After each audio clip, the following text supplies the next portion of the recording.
The year is 2149. It is a time unlike any before. Memory is no longer a fleeting thought. It is not just a whisper in the mind. Now memory is a file, a digital thing. You can hold it, you can store it, you can trade it. The past has become a commodity. People buy and sell moments like old trinkets. A first kiss, a lost childhood, a skill learned by another. All are available for the right price on the open market of the mind. This new world is built on SynapseNet. The network connects everyone. It allows memories to flow like water, or perhaps like currency. The rich can afford grand histories. They can buy lives they never lived. They construct perfect pasts from the fragments of others. The poor, they sell their precious moments. They trade pieces of themselves to survive another day. A memory of warmth for a meal. A memory of joy for shelter. This is the new economy, the economy of experience. But this trade has a dark side, a very dark side. What is real when your mind is full of borrowed time? Identity becomes a fragile thing. It can shatter like glass. People become addicted to other lives. They forget who they truly are. Or perhaps they never knew. Reality itself starts to blur at the edges. Are you living your life, or someone else's downloaded dream? This question haunts the citizens of 2149. It is a constant nagging doubt in the back of their minds. And memories can be weapons. This is the most frightening truth. False memories can be implanted. Minds can be wiped clean. Enemies can be broken without a single physical blow. Imagine waking up with a past that is not yours, a past designed to control you. Or worse, imagine forgetting everything that made you who you are. In 2149, the mind is the new battlefield, and the scars are invisible, but they run deeper than any flesh wound could. Eris Kaido lives in this world. She is young, too young for such a heavy reality. She calls the Neon Dusk District her home. It is a place of flickering lights and deep shadows, a maze of crowded streets and forgotten alleyways. Data streams flow like polluted rivers here. Information, both valuable and corrupt, is everywhere. The air hums with the constant thrum of the SynapseNet. It is a place where secrets are bought and sold in whispers. Eris is a scavenger, not of trash, but of memories. She sifts through discarded data chips. She looks for forgotten moments. Sometimes she finds joy. Sometimes she finds sorrow. Mostly she finds echoes of lives lived and lost. She is quick. Her fingers dance across interfaces. Her mind is sharp. She has to be. The Neon Dusk District is not kind to the slow or the unwary. Survival is a daily struggle, a constant negotiation with the city's underbelly. She dreams of a different life, a life with her own memories, untouched, unsold. But dreams are a luxury in Neon Dusk. Every credit earned goes to survival. Sometimes she wonders about her own past. Are all her memories truly hers? Or are some just fragments she picked up along the way? The thought is a cold knot in her stomach. It is a common fear in this district, where the lines between self and data are often blurred beyond recognition. Eris is known for her skill. She can find things others miss. She can navigate the digital refuse like few others. But she is also reckless. A spark of defiance burns in her. She resents the system. She resents the way memories are torn from people. This resentment fuels her. It pushes her to take risks. One day, a particular risk will change everything. It will pull her from the familiar shadows of Neon Dusk into a much larger, more dangerous game. One ordinary, grimy day, Eris finds a chip. It looks like any other discarded memory shard. She thinks it might contain a forgotten song, or perhaps a child's birthday party. Something small, something she can sell for a few credits. She slots it into her reader. Her neural interface connects. She expects a flicker, a brief immersion. But this is different. This is not a memory of the past. This is something else entirely. Something cold and terrifying. The download is corrupted, or so it seems at first. Her vision fractures. Static fills her senses. Then an image forms, not an image, a reality. She is seeing the future. It is a terrifying, chaotic vision. Buildings crumble, the sky burns. People scream, their faces contorted in digital agony. Their memories are unraveling. Their identities are dissolving into a maelstrom of raw data. It is an apocalypse, a digital end of days. The sensation is overwhelming, too real. The vision lasts only moments, but it feels like an eternity. Eris rips the chip from her reader. Her heart pounds, her hands shake. That was no ordinary memory. It was too vivid, too specific. It felt like a direct feed from a nightmare, a future nightmare. She tries to understand what she saw, the destruction, the loss, the sheer, unadulterated panic. It was not just a bad trip from a corrupted file. It was a warning, a premonition. She replays the fragment in her mind, the city in ruins, the network collapsing. A term echoes through the chaos memory singularity. She doesn't know what it means, not yet. But the feeling of dread is absolute. The vision was a glimpse of something terrible waiting to happen, and somehow, this knowledge has fallen into her hands. A scavenger from neon dusk now holds a piece of a future that nobody wants. The weight of it is crushing. The term memory singularity clings to Eris's thoughts. It is a chilling phrase. She begins to research it. She digs through hidden data streams. She asks cautious questions in shadowed corners of the network. The information is scarce. It is buried deep. Most official channels deny its possibility. They call it a myth, a scaremonger's tale. But the vision felt too real to be a myth. It was a future screaming for attention. The memory singularity, as she slowly pieces it together, is an event, a catastrophic event. It is the point where all digitized memories, all the data on SynapseNet could merge, or perhaps collapse. Imagine every thought, every experience, every stored past of every connected individual crashing together. A tidal wave of consciousness, a digital tsunami. The result would be unimaginable chaos. Identities would shatter, minds would break, society would cease to exist as they knew it.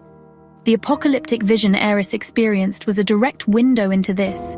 It was not a simulation, it was not a piece of fiction, it was a potential reality. The crumbling buildings, the screaming minds, the digital disintegration, all were symptoms of the singularity. The sheer scale of the disaster is hard to comprehend. It would be the end of individuality, the end of personal history. Everyone connected to SynapseNet would be consumed by this digital storm. The dread that settled upon Eris after the vision intensifies. The future she saw felt absolute. It felt inevitable, like a clock ticking down to a predetermined doom. But why her? Why did this corrupted chip, this terrifying prophecy, find its way to her, a mere scavenger? The questions multiply, the answers remain hidden. But one thing is clear. The memory singularity is not just a theory, it is a coming storm. And she is now standing in its path. Section 5. Allies and Shadows, Riven, Luma and the Unseen. Eris knows she cannot face this alone. The vision of the singularity is too vast. The implications are too terrifying. She needs help. She seeks out Riven Daisuke. He is a name whispered in the data streams, a former memory enforcement officer. Now he is a ghost in the system, jaded, cynical, but undeniably skilled. Riven has seen the darkest corners of the memory trade. He knows how easily reality can be twisted by those in power. Riven is initially skeptical. He has heard many stories, many conspiracies. But when Eris shows him the fragmented data from the chip, something changes in his eyes. A flicker of recognition, or perhaps fear. He agrees to help, not out of altruism, but because he senses a truth in Eris's terror. A truth that could affect everyone. He knows the SynapseNet is a fragile construct. He knows it can be broken. He has seen it happen on smaller scales. Through Riven, Eris meets Luma. Luma is an enigma. Some say Luma is a child prodigy, a hacker who sees code as poetry. Others whisper Luma is not entirely human, perhaps an advanced AI, or something in between. Luma operates from the hidden depths of the network. Luma provides the technical expertise, the ability to navigate the treacherous currents of SynapseNet. Luma sees patterns that others miss. Luma sees the beauty and the horror in the endless flow of data. Their alliance is fragile, built on shared fear and a desperate hope. Riven brings experience and a network of contacts in the shadows. Luma brings unparalleled skill in the digital realm. Eris brings the warning, the spark that ignites their quest. Together, they are an unlikely team. A scavenger, a fallen cop, and a digital phantom. They must learn to trust each other, because unseen forces are already stirring. The vision Eris saw was not just an accident, it was a message, or a trap. Section 6. The Silencers, Architects of Oblivion's Design. As Eris, Riven, and Luma delve deeper, they uncover whispers of a new threat, a clandestine organization. They call themselves the Silencers. Their name is chillingly accurate. They erase things, people, memories, evidence. They move like shadows through the digital and physical worlds. Their motives are shrouded in mystery, but their actions point to a terrifying goal. They seem to desire the memory singularity, or at least to control it. The Silencers are not mere thugs. They are technologically sophisticated. They possess resources that rival corporations, perhaps even governments. Their agents are ruthless, efficient. They leave no trace. Or rather, they leave carefully constructed absences, gaps in memory, holes in reality. They understand the power of SynapseNet. They know how to manipulate it. They know how to turn it into a weapon of mass confusion or mass destruction. Their leader remains an enigma, a ghost in the machine. Some say the leader is an AI that has achieved a strange form of consciousness. Others believe it is a human puppet master, pulling strings from the deepest, darkest layers of the web. No one knows for sure. The leader's identity is the ultimate secret, but their influence is undeniable. The Silencers operate with a chilling sense of purpose. They are architects of a future Eris desperately wants to prevent. Eris and her companions quickly realize they are being hunted. The Silencers do not tolerate loose ends. They do not tolerate those who know too much. The corrupted memory chip was not just a random piece of data, it was a key, a dangerous key. And now Eris, Riven, and Luma are targets. Every connection they make, every piece of information they uncover brings them closer to the Silencers, and closer to oblivion. The game has become deadly. Section 7. Echoes of Self-Identity in a Malleable Age. The world of 2149 forces a constant re-evaluation of self. What is identity? Is it the sum of your memories? If so, what happens when those memories can be bought? What happens when they can be sold, altered, or completely erased? The SynapseNet offers endless possibilities for reinvention, but it also creates a profound uncertainty. Are you who you think you are? Or are you a carefully curated collection of experiences, some not even your own? This is the central question. The psychological toll is immense. Paranoia is rampant. People guard their authentic memories fiercely, or they desperately seek out new ones to escape their own realities. Dissociation becomes a common ailment, a detachment from one's own life story. If your past is a product, can you ever truly own yourself? The search for authentic experience, for a genuine sense of self, becomes a desperate pilgrimage in a world saturated with synthetic emotions and borrowed histories. The concept of fate takes on new meaning. Eris saw a future, the memory singularity. Is this future predetermined? Is it written in some unbreakable code? Or can it be changed? Her choices, her actions seem to carry an impossible weight. If she fails, billions of minds could be lost. But if she succeeds, what does that mean for the nature of destiny? Can one person, armed with a terrible vision, rewrite tomorrow? The lines between free will and determinism blur. In this age, the value of a genuine lived experience becomes paramount. A memory that is truly yours, unfiltered and unedited, is a rare treasure. It is a testament to individuality in a world pushing towards digital homogeneity. Eris clings to her own fragmented past. She tries to discern what is real, what is hers. The fight for the future is also a fight for the integrity of the self, a fight to prove that human consciousness is more than just data to be manipulated. Section 8. The Unraveling Truth. Eris's Perilous Quest. Eris, Riven, and Luma embark on their dangerous quest. They must understand the vision, they must find out who sent it, and why. Their journey takes them through the glittering towers of the elite, and into the forgotten underbelly of the digital world. They navigate treacherous data havens. They evade corporate security forces. They are always looking over their shoulders. The silencers are never far behind. Their presence is a cold shadow. Action becomes a constant companion. Chases through neon-drenched streets, desperate escapes from digital traps laid within SynapseNet. They engage in battles of wits and code. Riven's old contacts provide cryptic clues. Luma's fingers fly across interfaces, bypassing firewalls and decrypting hidden messages. Eris's intuition, sharpened by years in neon dusk, often guides them through impossible situations. Each step forward is fraught with peril. Each revelation uncovers a deeper layer of conspiracy. They begin to uncover the truth about the silencers, their leader, their terrifying plan for the memory singularity. It is not just about chaos, it is about control, a new world order built from the ashes of individual identity. The corrupted memory chip, they realize, was not an accident. It was a desperate warning, smuggled out by someone within the silencers, or perhaps by a rogue AI.